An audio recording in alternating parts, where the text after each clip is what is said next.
மார்க்கெட்ல மார்ச் 13ஆம் தேதியான இன்னைக்கு ஒரு பயங்கரமான ஏற்ற இறக்கம், குறிப்பா பயங்கரமான சரிவு இருந்தத பார்க்க முடிஞ்சது. மார்க்கெட்ல கிட்டத்தட்ட இன்னைக்கு ஒரு நாள்ல மட்டுமே 20 லட்சம் கோடி ரூபாய் அளவுக்கு முதலீட்டாளர்கள் அவங்க பணத்தை இழந்திருக்காங்க அப்படிங்கிறத பதிவு செஞ்சிருக்காங்க.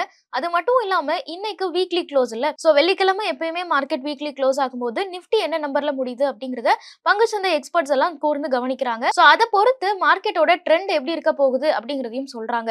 அந்த வகையில இன்னைக்கு மார்க்கெட்ல என்னெல்லாம் முக்கியமான ஹைலைட்ஸ் நடந்தது அப்படிங்கிறது தான் இந்த வீடியோல கம்பைல் பண்ணி பார்க்க போறோம். இந்திய பங்குச்சந்தை இன்னைக்கு ஓபன் ஆகும்போதே கடுமையான சரிவுல தான் மார்க்கெட் ஓபன் ஆச்சு அப்படிங்கறத பாக்குறோம். இதுக்கு முக்கியமான காரணம் என்ன அப்படின்னா, ஆப்வியஸா நம்ம எல்லாருக்குமே தெரிஞ்சிருக்கும், உலக அளவுல நடந்துட்டு இருக்கிற ஒரு போர் பதற்றம் தான். சோ இஸ்ரேலுக்கும் ஈரானுக்கும் நடுவில் நடந்துட்டு இருக்கிற இந்த போர் பிரச்சனையினால கச்சா எண்ணெயினுடைய விலை பயங்கரமா உயர ஆரம்பிச்சது. சோ ஆயிலோட விலை ஏறுது அப்படின்னாலே அது சார்ந்த பொருட்கள், எல்பிஜியா இருக்கட்டும் இல்ல பெட்ரோல் டீசலா இருக்கட்டும், இது எல்லாமே ஆட்டோமேட்டிக்கா டிஸ்டர்ப் ஆகுது. இது சார்ந்த நிறுவனங்களுக்கும் ஒரு சில சிக்கல்கள் வருது. ஒட்டுமொத்தமா பார்க்கும்போது இது நாட்டினுடைய எக்கானமியும் சரி, பங்குச்சந்தையும் சரி பாதிக்குது அப்படிங்கிறது தான் பார்க்க முடியுது. அந்த வகையில மார்ச் 13ஆம் தேதியான இன்னைக்கு காலையில மார்க்கெட் ஓபன் ஆகும் போதே சென்செக்ஸ் நிஃப்டி ரெண்டுமே 2% ஒரு கரெக்ஷனோட தான் மார்க்கெட் ஓபன் ஆச்சு.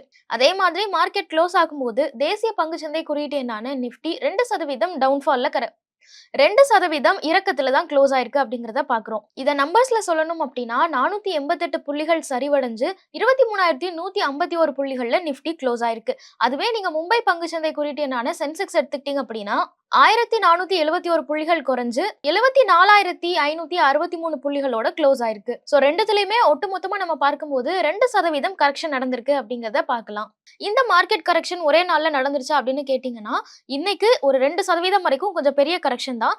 ஆனா கடந்த 3 வாரமாவே மார்க்கெட் தொடர்ந்து ஒரு கரெக்ஷன் ஃபேஸ்ல தான் இருந்தது அப்படிங்கறத பார்க்கிறோம். குறிப்பா இந்த வாரம் மட்டும் எடுத்துக்கிட்டீங்க அப்படின்னா சென்செக்ஸ் நிஃப்டி இது ரெண்டுமே 5%க்கும் மேல கரெக்ஷன் ஆயிருக்கு அப்படிங்கறத பார்க்க முடியுது. இது மட்டும் இல்லாம மிட் கேப் இண்டெக்ஸ் எடுத்துக்கிட்டீங்க அப்படின்னா அதுல ஒரு 2.6% வரைக்கும், அதே மாதிரி ஸ்மால் கேப் இண்டெக்ஸ்லயும் ஒரு 2.6% வரைக்கும் கரெக்ஷன் இருந்திருக்கு. சோ ஒட்டுமொத்தமா பங்குச்சந்தையில தொடர்ந்து 3 வாரங்களா இந்த கரெக்ஷன் நடந்துட்டே இருக்கு அப்படின்னு நம்ம பார்க்கும்போது தொடர்ந்து முதலீட்டாளர்கள் தங்களோட பணத்தையும் பங்குச்சந்தையில இழந்துகிட்டே வராங்க அப்படிங்கறத தான் பார்க்க முடியுது. அதுல குறிப்பிட்ட இந்த மார்ச் 13ஆம் தேதி மட்டும் நம்ம எடுத்து பார்த்தோம் அப்படின்னா இது ரொம்ப பெரிய தொகையா இருந்திருக்கு. அதாவது 20 லட்சம் கோடி அளவுக்கு முதலீட்டாளர்கள் பங்குச்சந்தையில அவங்களோட பணத்தை இழந்திருக்காங்க. சோ இதுக்கான முக்கியமான காரணங்கள் என்ன அப்படின்னா, நம்ம ஃபர்ஸ்டே டிஸ்கஸ் பண்ண மாதிரி கச்சா எண்ணெயோட விலை ரொம்ப ஜாஸ்தியா இருக்கு அப்படிங்கறத ஒரு முக்கியமான காரணமா சொல்றாங்க. கச்சா எண்ணெயினுடைய விலை $100 தாண்டி ட்ரேட் ஆயிட்டு இருக்கு. சோ அதுவும் ஒரு முக்கியமான இம்பாக்ட கிரியேட் பண்ணிருக்கும் அப்படின்னு சொல்றாங்க. ரெண்டாவது, இந்த மாதிரியான ஒரு குளோபல் கிரைசிஸ் நடந்துட்டு இருக்கும்போது முதலீட்டாளர்களுக்கும் நம்ம பணத்தை பங்குச்சந்தையில போடலாமா, இப்ப போட்டா பணத்தை நம்ம இழந்துருவோமே அப்படிங்கிற ஒரு பேனிக் வரதுக்கான வாய்ப்பு இருக்கு. அதனாலயும் பங்குச்சந்தையில தொடர்ந்து முதலீட்டாளர்கள் அவங்களோட பணத்தை வித்துட்டே இருக்காங்க அப்படிங்கறத பாக்குறோம். சோ நிறைய பேர் விக்கிறதுனாலயும் பங்குச்சந்தை இறங்குறதுக்கான வாய்ப்புகள் இருக்கு.